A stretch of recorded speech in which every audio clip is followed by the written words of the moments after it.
everybody. Yeah, I'm dancing. I'll quit. How's everybody doing today? I'm having a wonderful day. I'm having a wonderful week. It's actually been a wonderful month. I hope yours is going well too. This is your boy Brian with another episode here on American Auto. And I just finished doing a job. I put on a set of shocks for a guy on his little S10. And I want to show you what these things look like. This is what shocks look like after 240,000 miles. These are the original shocks, okay? So I want to show these to you. I mean, look at this. These are absolutely beyond awful, okay? So, let me squat down here.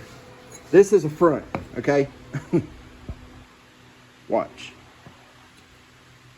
I mean, that's horrible. Here's the rear. Look, they're just about rusted completely through. Awful. Awful. 240,000 miles awful. Anyway, so there's those. Just finished doing that. Now we're going to take these, throw these out for the metal bin. And guess what, ladies and gentlemen? It is time to get back started on the Goldwing. The Honda GL 1100 California Highway Patrol Edition. It's the California Edition. So, we're going to cut this gas tank apart, and I think we're going to try and seal it that way. And get this other stuff out of it and redo it. And the reason being is because I have been searching online, eBay, everywhere else. And the gas tank for this thing is absolutely ridiculous priced. If anybody knows where there's one I can find for, you know, less than $200, I need it. Otherwise, I've got to cut this one apart and try and clean it out and fix the metal, re-weld it. I mean, it is what it is. But if anybody knows where one is, hit me up on one of my socials. I'm American Auto 20 across all the boards. Facebook, Instagram, Twitter, YouTube, leave it in the comments, whatever. Matter of fact, you could leave it in the comments while you're liking and subscribing. That's an idea. But anyway, we're going to get this gas tank up here. Throw this joker right there. And we're going to get the cutting it apart. This is what the GL 1100 gas tank looks like. It has this cut out back here. That notch out, that goes around the back wheel. And of course, the sending unit and fill spot. So I'm going to get you guys on a tripod and get some tools set up. And then we'll get figuring out how to cut this joker open. So I'll bring you right back in just a second. All right, so I've got this set up here, got my safety glasses on. Looking at this tank, guys, this spot right here is really, really, really bad. I'm going to cut it open anyway, because regardless, it has to be, something has to be done here. So I'm going to cut it open anyway, just to show you guys. But this is bad. This is horrible. Like, I don't know that I'm going to be able to do anything with this, which is fine. But I do have to find another tank. So we're just going to go at that route. I'm going to cut this one open just to see the inside of it.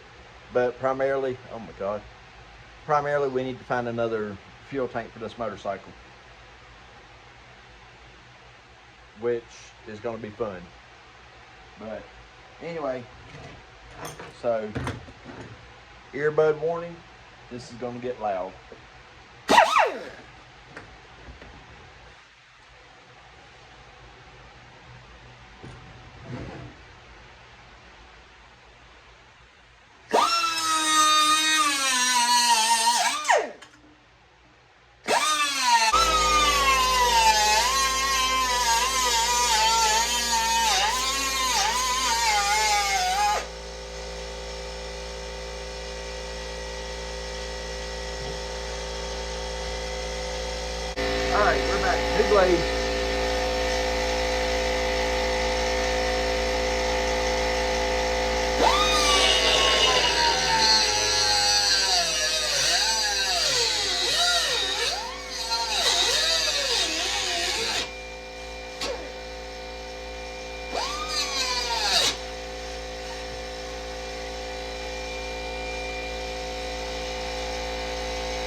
Alright, so we're in there like booty here.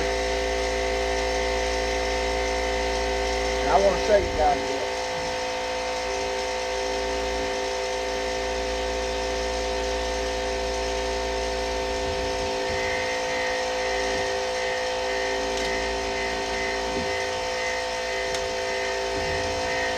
That's what was used as tank liner before. And the reason this bike has such a problem running is because if you look down inside of it, see them filters? Both of them are stopped completely up. So that would make that real sluggish. Now I don't know who did this. Oh, thank God. I don't know who did this. And I don't know what kind of tank liner they use, because it looks like latex paint or something. But it's coming off just about whole.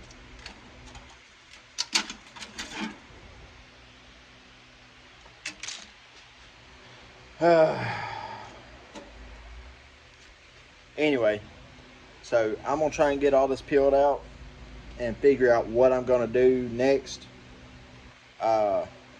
Peel out all this I can, fill it up with water, see if I can patch a spot or whatever I got to do. And yeah, go from there. So I'll bring you guys back here in just a few minutes once I figure that out.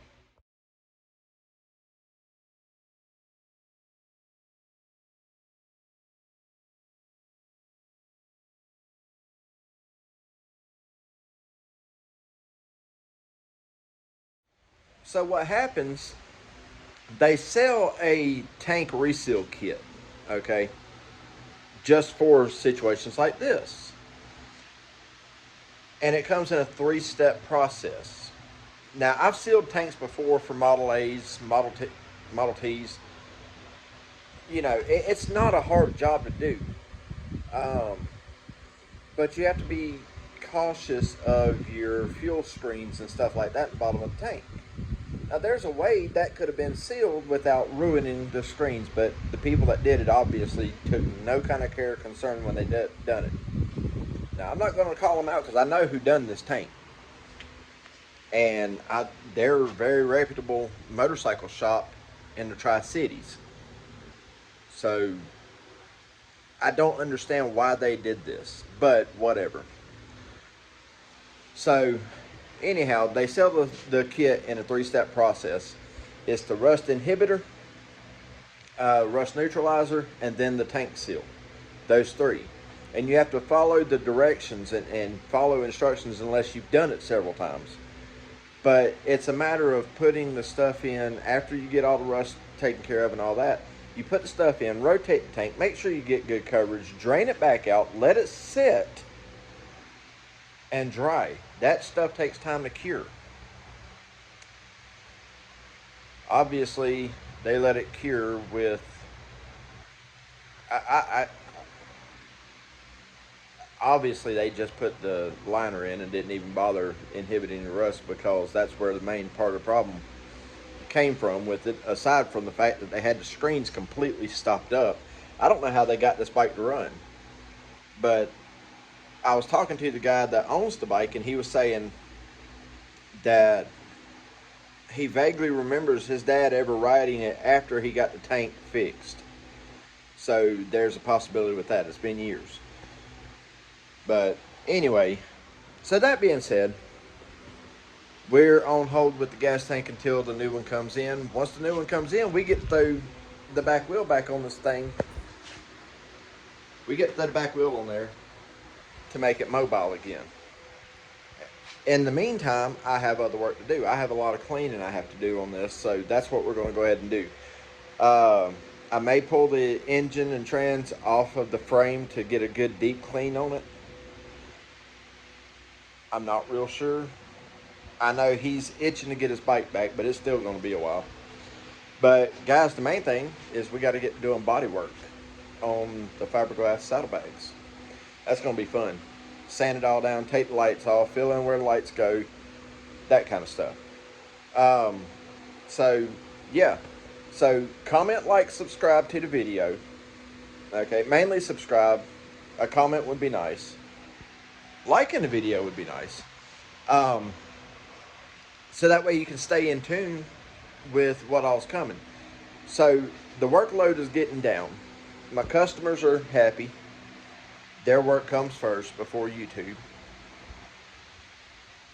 But guys, the two main jobs I've got going on right now for YouTube is this Honda Goldwing, and supposed to be here today around 4:30 is a 1994 Range Rover that we get to put floor pans in. I know y'all hear me talk about being cheap all the time. When it comes to my customers' cars, my customer stuff, I am not cheap. I am quality. So he knows I've never done floor pans in a car like this. He's willing to give me the chance, which is great. I know I can get them in there. I know I can make them stick, but I want to make them nice. Fortunately, it's actual metal floor, not aluminum. So if it was aluminum, I wouldn't be working on it at all because it wouldn't be rusted through. But yeah, we got the floor pans and the rockers, or brain fart. Anyway, we got a good bit of work to do on the Range Rover, so that's going to be another set of videos coming to you guys as well. So do me a favor, leave me a comment, especially if you know something I don't, or if you want to give me some advice on what I'm doing here, or if I said anything wrong, please feel free to let me know. Like my videos, so that way it keeps the algorithm thing going, and subscribe so you can see each one of these are loaded. My next videos are going to be shorter videos. That's what I'm trying to get down to, because I don't want to occupy all of everyone's time, 20, 30, 45 minute videos. Well, 30, 45 minute, hour long videos. I don't want to do that to you guys. I know y'all don't have time to watch that much, so we're trying to get them knocked down. We've done pretty good. I've gotten a little bit of help with some editing stuff and learning a lot on iMovie in the process. So guys, that's going to do it for this one. Subscribe to the channel so you can watch the whole build process go on. I'm going to start pumping these out, maybe even 2 videos a week now, on the Goldwing and on the Range Rover as it comes along. So guys, I'll catch you on the next one. Peace.